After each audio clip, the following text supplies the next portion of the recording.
श्रीरामचंद्र परब्रह्मणे नमः। श्रीगुरुभ्यो नमः। श्रीमात्रे नमः। श्रीगणेशाय नमः।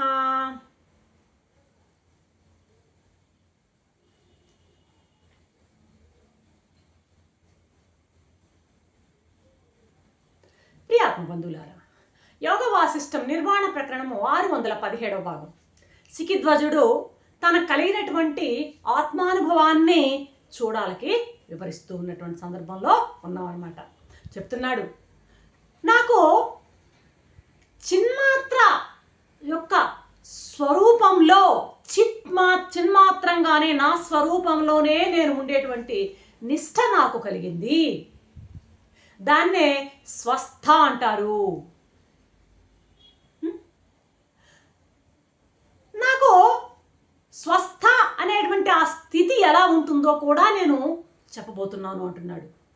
నాకు సంతోషం లేదు, విచారము లేదు, ఇది లేదు అది లేదు, రెండూ లేవు, సంతోషం ద్వంద్వాలు లేవన్నమాట. ఈ సంసార చక్ర భ్రమణం నుండి నేను పూర్తిగా విముక్తి పొందాను. నేను దృశ్యాన్ని కాదు, కారణాన్ని కాదు. ఒక రకమైనటువంటి ఉద్వేగంలో ఆయన చెప్పుకుంటూ పోతున్నారు శిఖిధ్వజుడు. సుందరి అంటాడు మధ్యలో, నేను స్థూలుడని కాదమ్మా, సూక్ష్ముడిని కాను, సత్యమై ఉన్నాను. ఎల్లప్పుడూ ఉండే సత్యం అంటే 3 కాలాల్లోనూ మనగలిగేది సత్యం. సత్యమై నేను ఉన్నాను, శాంతుడుగా ఉన్నాను, సమభావంతో ఉన్నాను, స్వస్థుడనై చిత్తరహితుడనై సమభావంతో ఉన్నాను. నేను సదా నా యొక్క పరిస్థితి ఎలా ఉందంటే నిర్వాణ రూపుడనై నేను మనుతున్నాను.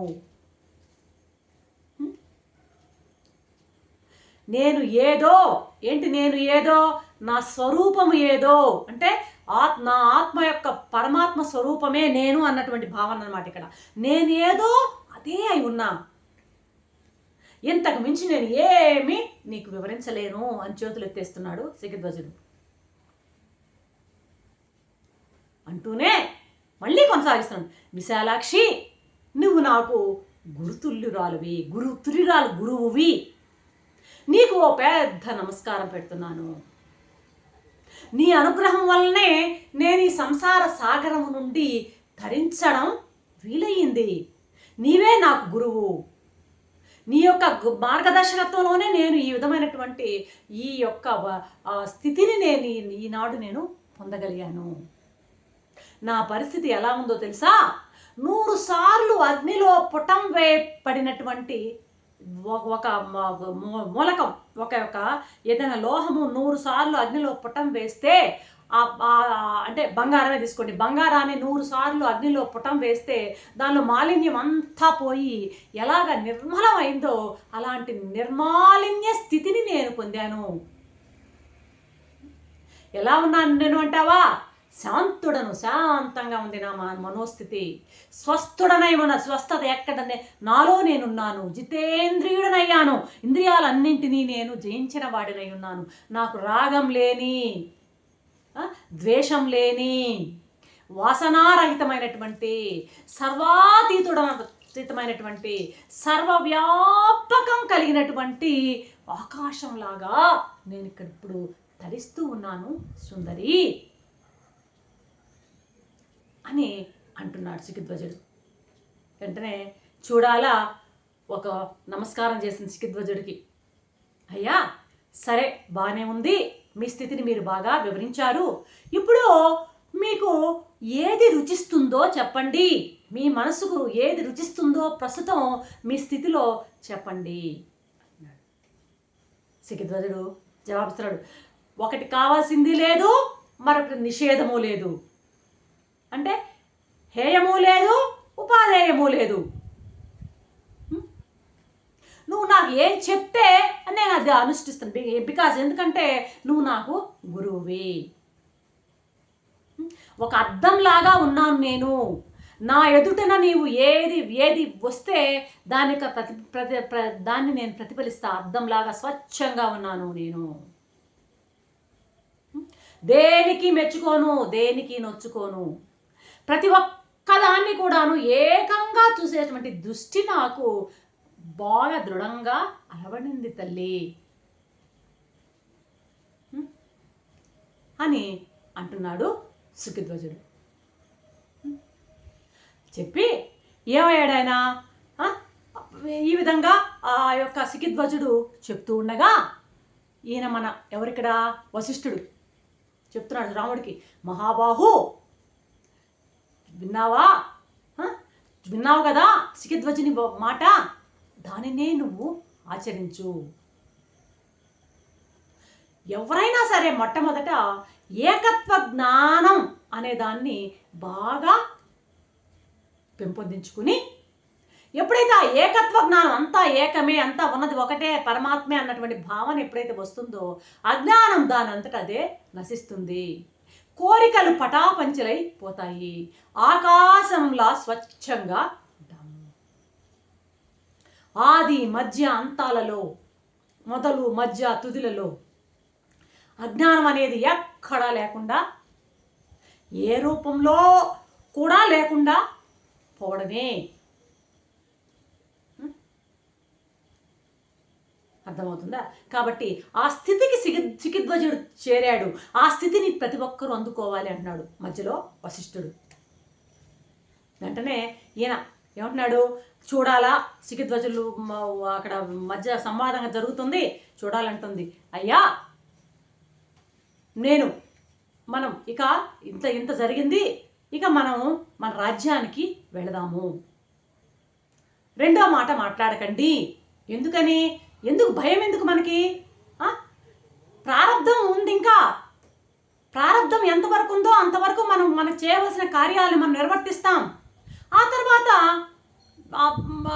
సహజంగానే విదేహ ముక్తి వస్తే రాని. కాబట్టి నువ్వు ఏం చెప్తే నేను అది చేస్తాను అన్నావు కదా మహారాజా, నేను ఇప్పుడు చెప్తున్నాను విను.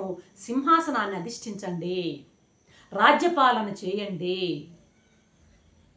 మీరు బ్రహ్మనిష్టలో ఉన్నారు, నో డౌట్. అక్కడ మీ బ్రహ్మనిష్టలో ఉన్నటువంటి మీ మనస్సు ఏ వ్యవహారంలో ఉన్నా సరే మీ చెదరదు.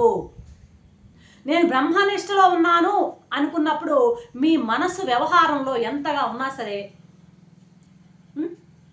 అప్పుడు నువ్వు ఏం చేసినా కూడా లెక్కే లేదు.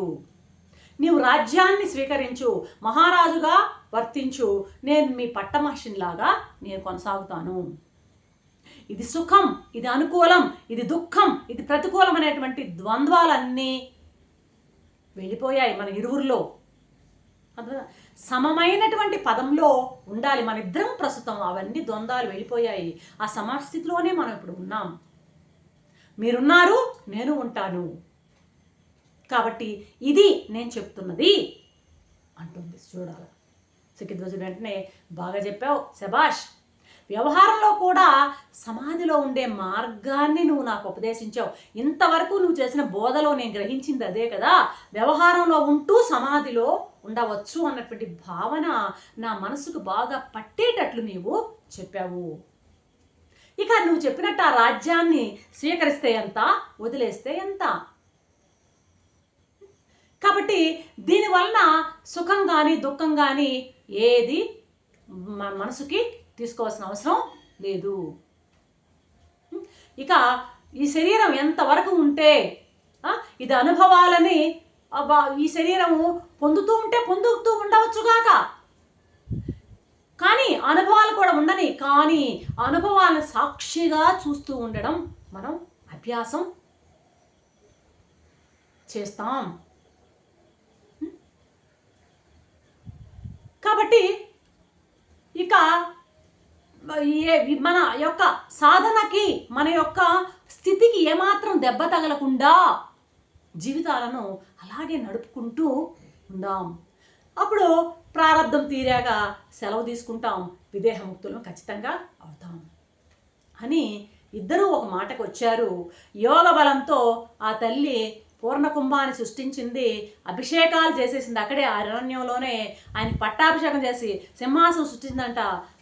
అద్భుతంగా అరణ్యంలోనే రాజ్యం అంతా పరిపాలిస్తున్నారట.